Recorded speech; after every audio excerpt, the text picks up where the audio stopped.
Bismillahirrahmanirrahim. Assalamualaikum warahmatullahi wabarakatuh.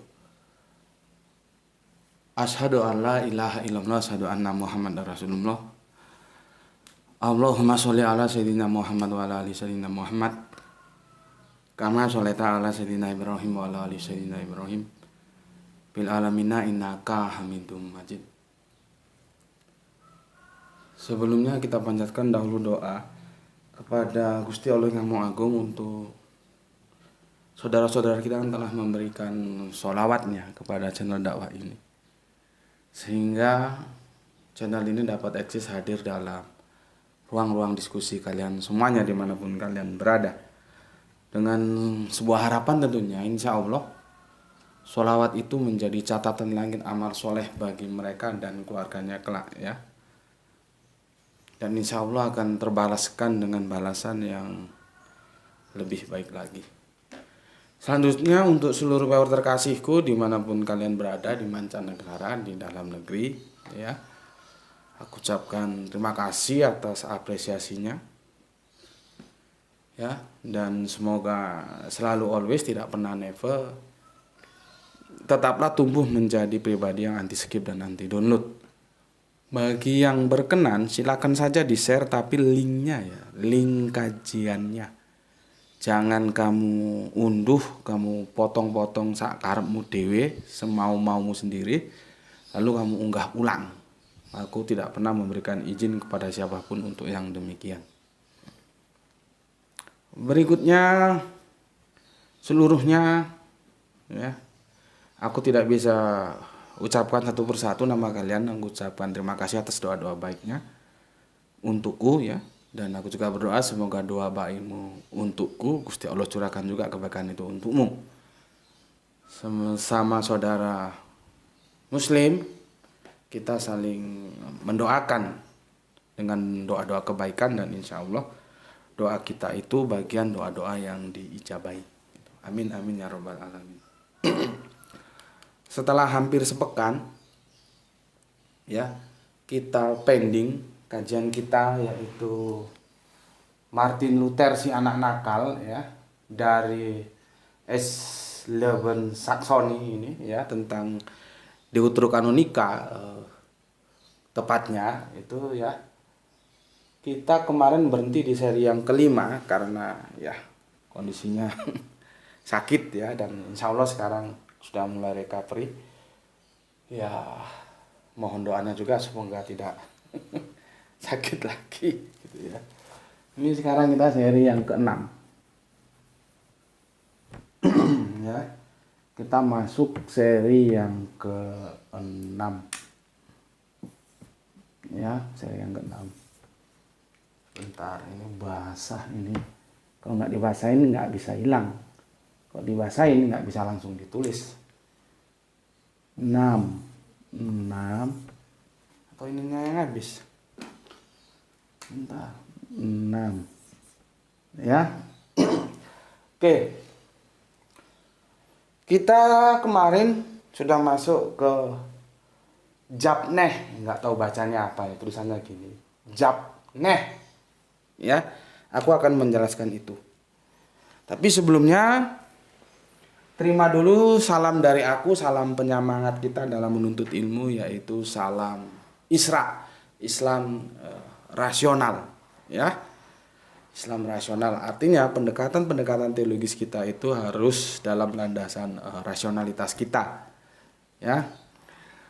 Oke, salam Isra untuk kalian semuanya dimanapun kalian berada, viewer-viewer setia dari ngaji bareng Gus Beti ini ya. Kita mulai kajian kita. Sebelumnya aku jelaskan gini dulu ya, karena sudah hampir sepekan. Nanti intinya kita ke Japne ini ya, ke Japne ini ya, aku jelaskan di mana ini. Ini Japne-nya aku hapus saja dulu ya. Kita sekedar mereview supaya kamu ingat ya. Ini dikasih kering dulu. Bagian pertama ya, Maksudnya di era pertama itu ada yang disebut dengan proto kanonik. Jadi dulu itu nggak ada, deutero itu nggak ada. Ya. Proto kanonik itu adalah kitab-kitab Yahudi, ya. Kitab-kitab Yahudi yang dimulai dari Kejadian sampai Maleaki itu, ditambah yang dikeluarkan yaitu yang kemudian disebut deuterokanonik, yaitu disebut protokanonik. Ya, ini dari Kejadian ya, terus sampai Maleaki itu, terus nanti ada Tobit sampai Makabe, itu dulu disebut proto pertama, ya, kanon pertama, gitulah gampangannya, ya, kanon pertama. Dari sini, dari Septuagint, masih ingat Septuagint apa?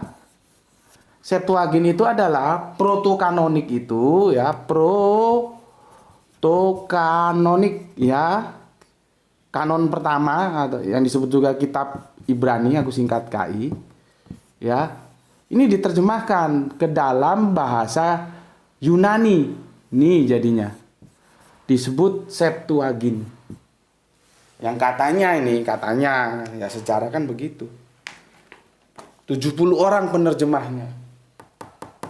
Dan ini menjadi raw material nanti. Jadi raw material terjemahan kitab-kitab suci kekristenan yang sekarang menyebar ke seantero bumi ini, ya bahan bakunya dari terjemahan ini. Nanti kemudian ada yang disebut Vulgata, itu dalam edisi Latin, itu cukup diketahui aja lah ya, karena aku mau fokus ke sini. Jadi ada Septuagint, ada Vulgata. Vulgata itu apa? Viral ya, terkenal, top, populer gitu. Itu dari Ibrani ke Latin, kalau ini Ibrani ke Yunani.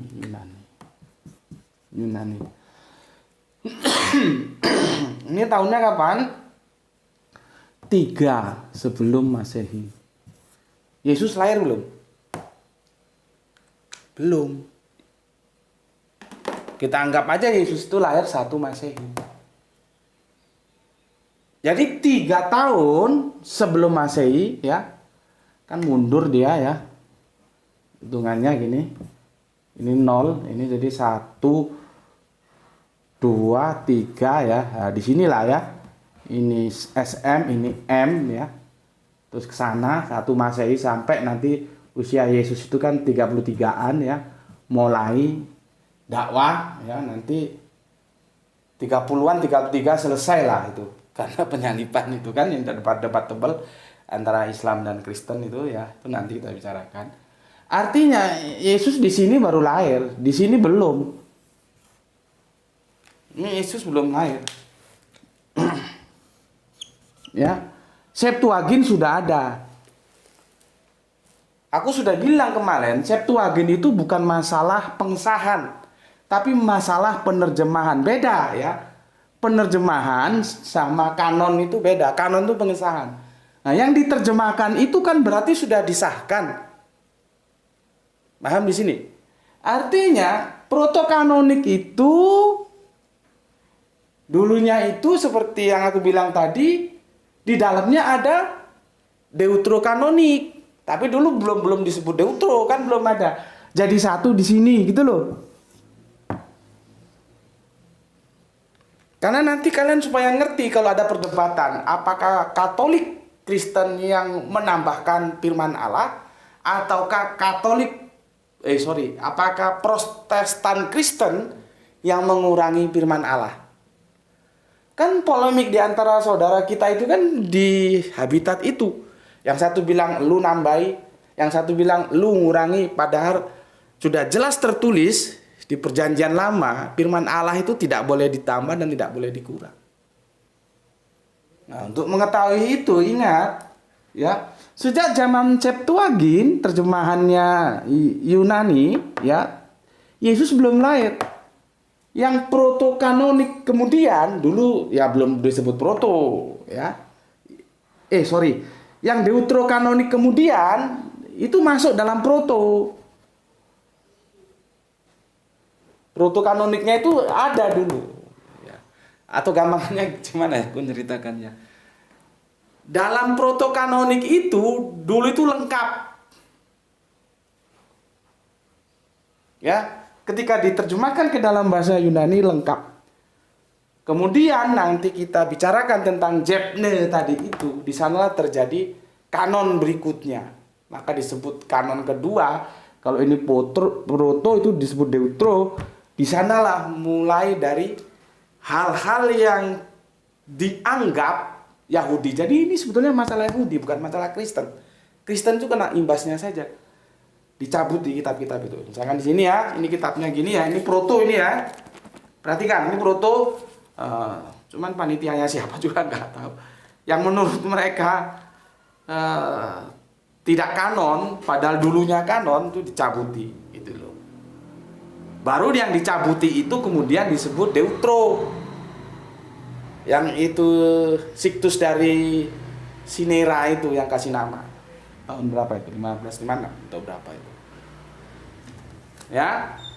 Oke, nah nanti aku akan melanjutkan seperti yang aku tulis tadi, peristiwa Jepne, di sana cikal bakalnya. Ya. Oke. Sebelum ke sana aku bacakan dulu komen yang masuk dari kalian semuanya. Bismillah. Sementara air putih dulu. belum air hitam. Ini reviewnya cukup ya, cukup lah. Kalau kurang ya setel lagi seri ke 1 sampai ke 5 supaya lebih jelas.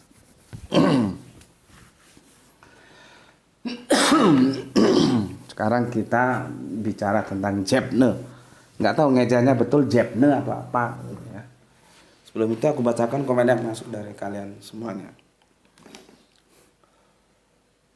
Bismillahirrahmanirrahim. Pertama dari Kang Nurkolis, Brebes hadir ngaji, salam sehat selalu dan salam Islam rasional guru, oke, salam Isra juga untukmu. Oke, ya. Kemudian Kang Istianto, ya, alhamdulillah Gus Sidam Manik hadir nyimak kajiannya, mentransfer ilmu, menunggu seri ke-6. Nah, ini aku tunaikan seri ke-6. Semoga sehat selalu Gus dan mudah mendapatkan rezeki barokah. Salam Islam rasional. Salam Islam rasional juga untuk Kang Mas Istianto PPTK yang ada di Sidam Manik. Salam Isra, ya. Berikutnya soleha kita dari Palu, Gispati. Alhamdulillah Tuhan Guru, semua selalu dalam ridho Allah, amin ya rabbal alamin. Salam Isra dari Palu, oke, atur nuhun. Kemudian Kang Mas Norman Padilla yang request materi ini, tajuk ini. Assalamualaikum Gus. Waalaikumsalam, sehat selalu untuk Gus dan keluarga, amin. Balikpapan hadir menimba ilmu, ya. Semoga oten-oten di sini tahu terima kasih sudah Gus Beti menerangkan, sudah Gus bantu menerangkan biblek. Itu sih terserah mereka mau terima kasih mau enggak juga enggak ngaruh, silakan saja ya. Ini Kang Edi Margono ditunggu lanjutannya mengapa Deuterokanonika ditolak oleh Protestan. Iya, nanti kita masuk ke sana, tapi aku menjelaskan dulu sejarah Deuterokanonikanya ya. Kemudian Kang Syahran Gipari nyimak setelah 1 jam tayang, ke matur thank you. Kang Mas Irfan Al-Akbar membedah sejarah, menguak kebenaran yang selama ini tertutup oleh dogma. Masih nyimak dari Kelinci Jambi. Ya, makanya aku bilang sejarah itu meskipun tidak absolut dia diperlukan untuk mencari benang merahnya. Maka aku kan membedahnya dari sisi sejarah dulu. Mulai seri yang ke-1 ya. Berikutnya Kang Ilham Perdana, Hieronymus, nama Inggrisnya Jerome. Oh iya. Ya itu nama. Tapi nggak ada yang ngomong ya. Oh Hieronymus itu bukan Jerome. Jerome itu bukan Hieronymus. Orang namanya aja beda kok. Kok nggak ada yang berkuar-kuar gitu ya. Jadi mereka kira karena Yesus itu beda dengan Isa, Isa beda dengan Yesus, nggak tahu. itu otaknya otak siapa yang geblak gitu, yang pertama kali mengusung terus menjadi jargon bahwa Yesus bukan Isa itu. Ya, ya aku nggak ngomong Hieronymus itu bukan Jerome kan gitu seharusnya. Tapi ya biarin aja ya. Kemudian Kang Abdul Qadir, oke, matur nuwun. Mas Yoyo Kuswoyo, assalamualaikum Tuan Guru, Jember hadir, salam misra juga untukmu ya. Kang Mas Hermananata Wijaya Kumaha Pawartos nak Kang. Kang Samsul Yatim gelar tikas salam misra juga untukmu bersama keluarga yang ada di Pandaan. Kang Didik nyimak Gus ke matur nuwun. Bapak kita Bapak Ikhwan Tamin alhamdulillah biar lambat yang penting nyimak. Salam misra Bapak. Oke. Ini ada di Tangerang nih Bapak kita Ikhwan. Kemudian Pudi 99 hadir Gus K, terima kasih. Kang Hari Sunandar terima kasih. Kang Agus Antoro Blitar Kota Bung Karno. Nyimak Gus K, monggo. Wah, ini Blitar ini lagi musim rambutan ini. Bisa diekspor ke negeri Batu rambutannya. Rambutan Blitar, mantap terkenal. Terima kasih Kang Agus Antoro. Okay. Kemudian Mas Rizal Wahyu Rembang hadir pertama Gus. Mantap nih selalu to be number one ya. Semoga tugas kampusnya juga jangan sampai dilupakan ya. Ngaji di sini oke, tugas kampus juga harus oke. Kang Pep Hendrawan, salam Isra juga Kang. Atur nuhun sadayana Kang. Oke, salam Isra untuk keluarga di rumah. Oke, sudah aku bacakan. Sekarang kita masuk ke berikutnya untuk menjelaskan hal-hal yang belum sempat terjelaskan. Oke. Jadi gini ya. Tadi protokanonik sudah aku jelaskan ya, atau rinciannya itu begini kalau rinciannya. Protokanonik adalah sebutan untuk kitab-kitab perjanjian lama, yaitu kitab-kitab orang Ibrani yang dulu itu ya disebut kanon. Sudah terkanonkan dulu. Kalau kita merujuk ke era Babel, pembuangan ke Babel, itu dari sejarah dikatakan si Esra itu, jadi kan mereka kan dibuang ke Babel. Babel dihajar sama apa itu? Yang sekarang Iran itu loh, dulu disebut Persia. Kalah. Kebijakan Persia, orang-orang Israel yang dibuang ke Babel itu, udahlah kamu mau pulang-pulang gitu kira-kira. Nah, ketika pulang itulah si Esra mengambil kebijakan untuk menulis kembali kitab-kitab mereka. Jadi kitab-kitabnya itu juga sudah karena apa? Memang kehidupan orang Israel itu terjajah dari satu bangsa ke bangsa. Jadi kehidupannya sebenarnya nggak menentu. Lah untuk ngatur nyawa aja repot, apalagi ngatur kitab suci. Kalau kita tahu di situ bagaimana bahwa kitab suci itu akhirnya memang berkali-kali terabaikan karena perang itu. Ya, karena dijajah. Setelah Babel dihajar sama Babylon, Babel itu Babylon. Dihajar sama Persia, KO. Persia menguasai, Israel boleh lu boleh pulang. Gue kasih izin lu pulang, kata penguasa dari Persia tadi itu. Wah, datanglah tokoh si Esra ini.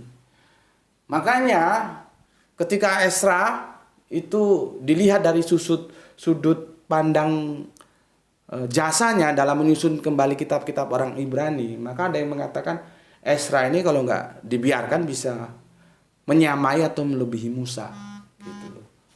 Makanya bagi orang-orang Yahudi, Esra itu juga termasuk tokoh yang disegani karena jasanya menuliskan kembali kitab-kitab yang sudah terurai berai gitu. Ya. Oke. Selanjutnya ya, kita lihat itu tadi yang protokanonik ya, protokanonik. Jadi dulu itu ya kanon semua, nggak ada ceritanya nggak kanon. Sekarang aku mau menjelaskan Jebne itu ya. Jadi gini, setelah kehancuran Yerusalem, ya, Yerusalem kan dihajar juga itu. Jadi tiap sering dihajar ya oleh waktu itu Romawi ya. Sebentar, aku takut salah tahunnya. Tahun 70. Ya. Tahun 70 ya, Yerusalem. Ini pemberontakan itu kan, ya. Hancur dia. Hancur ini. Mereka berontak, kalah, hancur. Memberontak terhadap penjajah. Ya. Hancur ya. Kemudian tepatnya tahun 90-an ya. Tahun 90-an ini. Ya. Tahun 90-an para ahli kitabnya Yahudi. Aku kasih gampang nama ahli kitab itu. Kitab Yahudi. Aku juga nggak tahu apa ya yang membuat mereka terdorong untuk melakukan kanon ulang gitu ya. Katakanlah kanon ulang ya. Kanon ulang. Ya. Ditinjau kembali ya. Kitab suci mereka itu ditinjau kembali ya. Itulah yang disebut dengan konsili Jamnia yang aku bilang kemarin. Jamnia ini tulisin besar-besar. Ya.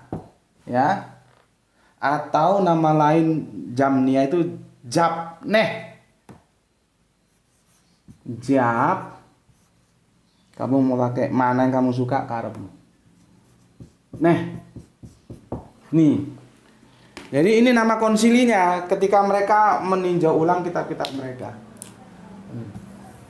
Ya. Yang ditinjau ulang mana? Coba aku mau tanya dulu. Di konsili ini ya, konsili.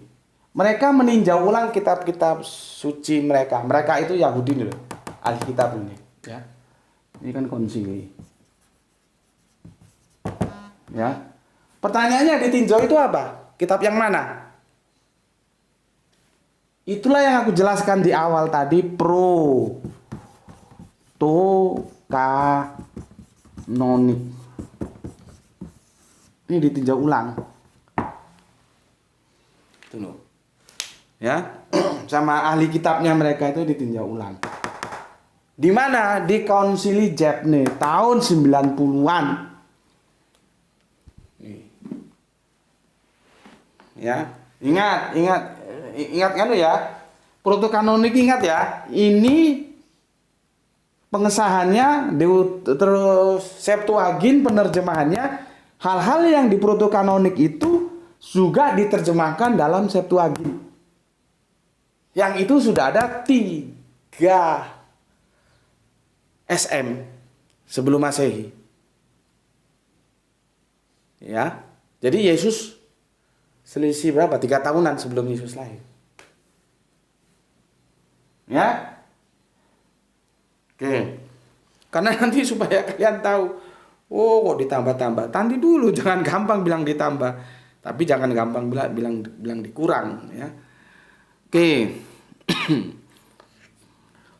Kemudian ya, mereka itu mengambil keputusan menolak keberadaan Injil. Kenapa ditolak? Ya wajar, orang Yesus saja ditolak kok. Jadi jangan kamu kira orang Yahudi itu mengakui Injil. Nggak diakui. Masih mending kita, orang Islam, kita mengakui. Gitu loh. Jadi sebetulnya kalau Kristenan itu tahu bagaimana sejarahnya itu, ketika diskusi dengan Islam, mereka seharusnya memberikan respect. Soal berbeda cara memandang Injil itu hal lain. Tapi setidaknya Islam itu masih menerima Injil. Yahudi enggak. Ini enggak tahu nih, Kristen tahu enggak ini? Kalau Kristen kerjanya hanya nyanyi-nyanyi aja ya enggak tahu. Jadi Yahudi itu menolak. Kenapa ditolak? Karena Yesus pun ditolak. Bagaimana Injil mau diterima? Gitu loh. Ya.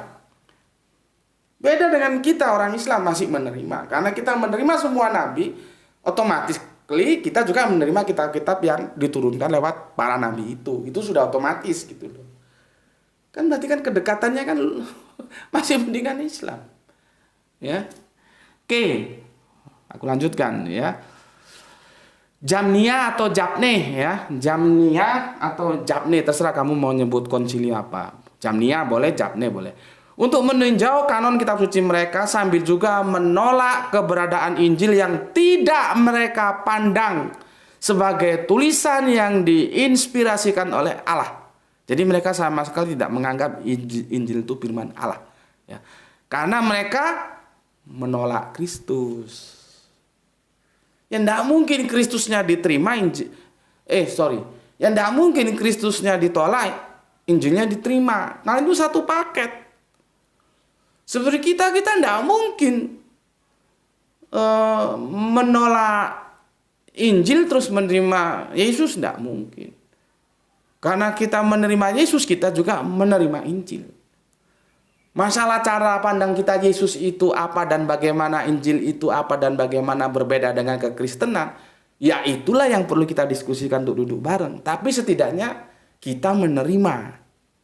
Nah kalau diskusi gini kan enak. Gak perlu saling olok, saling apa, itu kan anjing-anjing doang yang suka ngolok-ngolok itu. Binatang itu, masuknya ke marga satwa sana. Kalau didasari dari ini enak. Jadi diskusi yang dewasa itu begitu. Ya.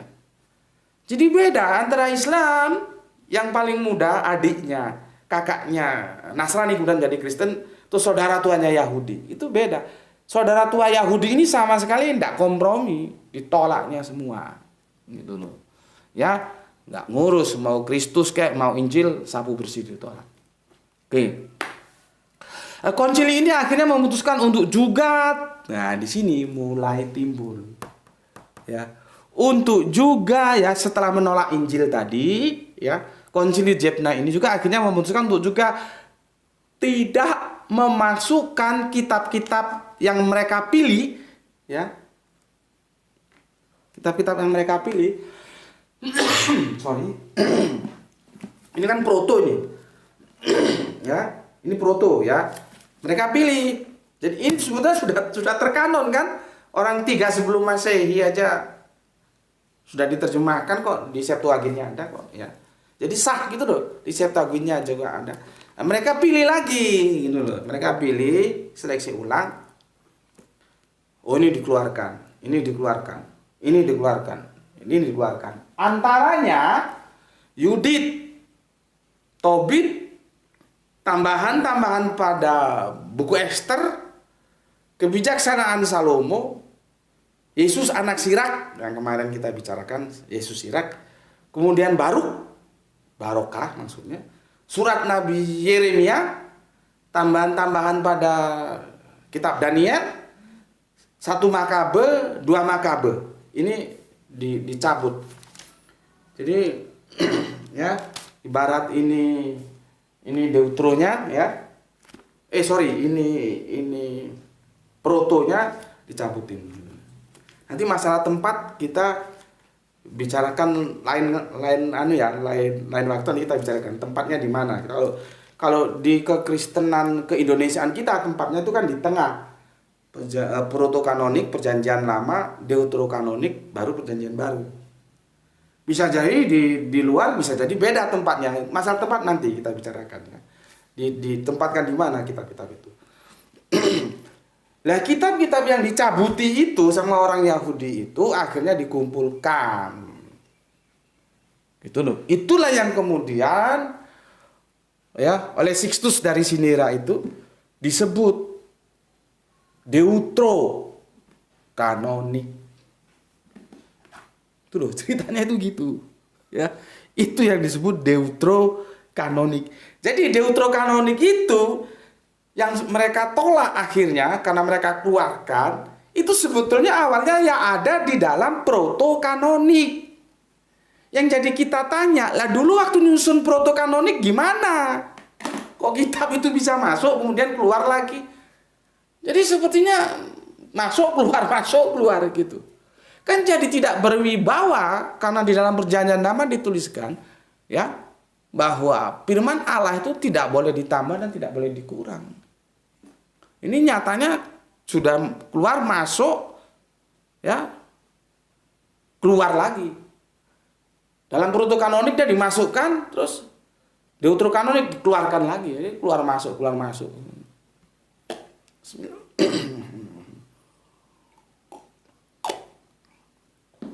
Ini Yahudi loh ya, ini nggak ada hubungannya dengan Kristen ini Yahudi, Yahudi murni. Ya, sebentar aku tambahkan sedikit ya, jangan sampai kepanjangan nanti waktunya. Ya, jadilah kitab-kitab yang ditariin itu, dicabutin itu, kemudian disebut dengan Deuterokanonik atau kanon yang kedua. Ya, apalagi ini menjadi pertanyaan ya, kenapa kitab-kitab itu kok dicabuti sama orang-orang Yahudi? Itu ada dua pendapat, ya. Ada dua pendapat. Yang satu, tapi pendapat ini gagal karena tidak ori dari sudut bahasa, gitu ya. Dan itu panjang ceritanya. Nanti ada kaitannya dengan Dead Scroll itu kan. Karena nanti dibantah, ternyata dari sudut bahasa itu juga edisinya masih yang Ibrani katanya. Jadi mentah. Dari sudut bahasa dianggap tidak autentik, itu mentah. Apalagi dikaitkan dengan Dead Scroll ya, mentah. Yang paling mendekati, kalau kita lihat dari dunia kekristenan, karena si Deutero itu, kitab-kitab yang dicabuti itu menubuatkan kedatangan Mesias. Ya. Sedangkan mereka menolak Mesias. Makanya itu bikin gampangnya dicabut aja, dibuang. Gitu loh. Ya, dibuang. Makanya kalau kita melihat sudut pandang ke Katolikan, Kristen yang Katolik, kalau mereka jengkel sama Protestan itu ya nemu nalar gitu loh. Kenapa justru Protestan mengikuti Yahudi? Menolak kitab-kitab yang itu menubuahkan Kristus. Jadi ada argumennya kenapa Katolik jengkel. Ya. Karena Katolik akhirnya tidak mau tunduk terhadap Yahudi. Protestan tunduk terhadap Yahudi. Yang nanti akan ini kan kita keluar sebentar untuk melihat sejarah Jepne ini, karena nanti kita akan kembali lagi ke awal bagaimana si anak nakal ini, si Martin Luther ini menulis kitabnya lagi dalam edisi bahasa Jerman. Di sana cikal bakalnya nanti. Cuman kan embrionya dari Jamnia ini, Jepne ini. Gitu, ya. Oke. Sorry. Aku kira ini contohnya nih ya, aku pilihkan dulu contohnya ini ya. Yang menubuatkan Mesias. Tadi begini, kemungkinan adalah karena adanya nubuat yang begitu jelas tentang Mesias yang dicantum atau tercantum dalam kitab-kitab Deuterokanonika itu ya. Dan nubuat itu digenapi oleh Kristus atau Yesus, atau kita sebutnya Kanjeng Nabi Isa ya. Yaitu nubuat dalam kitab, misalkan ini kebijaksanaan. Kita lihat di sini tertulis kebijaksanaan 2. Ini biasanya kebijaksanaan ini nggak lengkap ini tulisannya. Biasanya ini yang dimaksud ini kebijaksanaan Salomo ya. Kalau di sini kan ditulis ya kebijaksanaan Salomo, ini disingkat-singkat jadi agak kalau nggak tahu bingung juga ini ya. Kebijaksanaan Salomo, kebijaksanaan 2 12 sampai 20 ya. Cuman itu yang dinukilkan di sini di catatanku ini ya.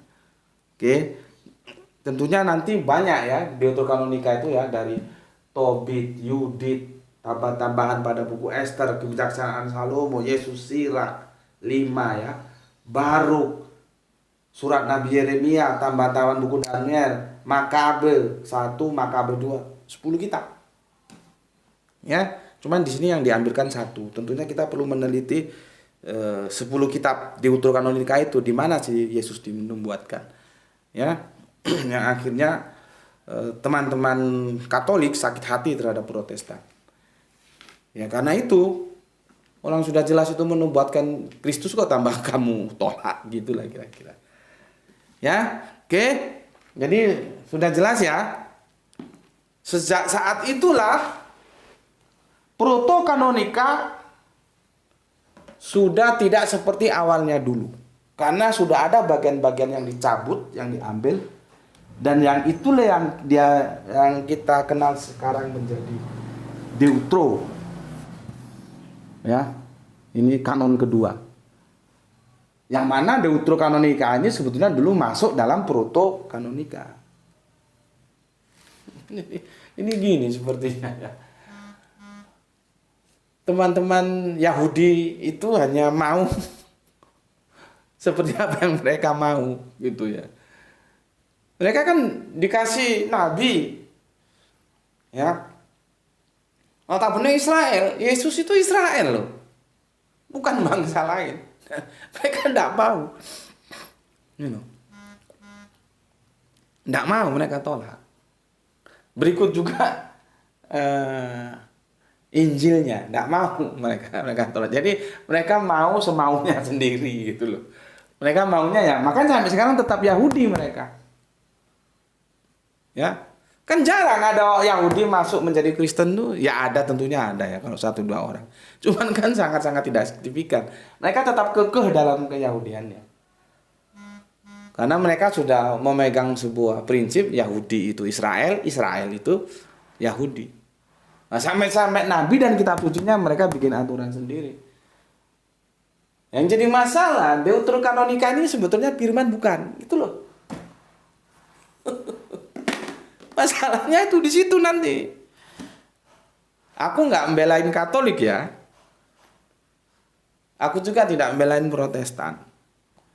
Kalau deuterokanonika ini ternyata firman, maka yang bermasalah itu Yahudi dan Protestan. Apa? Mengurangi.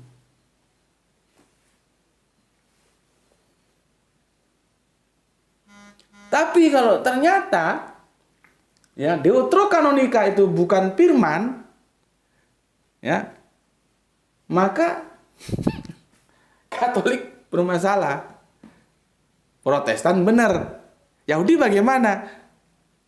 Ya, Yahudi juga bermasalah. Kenapa kalau bukan firman dulu saat menyusun protokanonika kok kamu masukkan?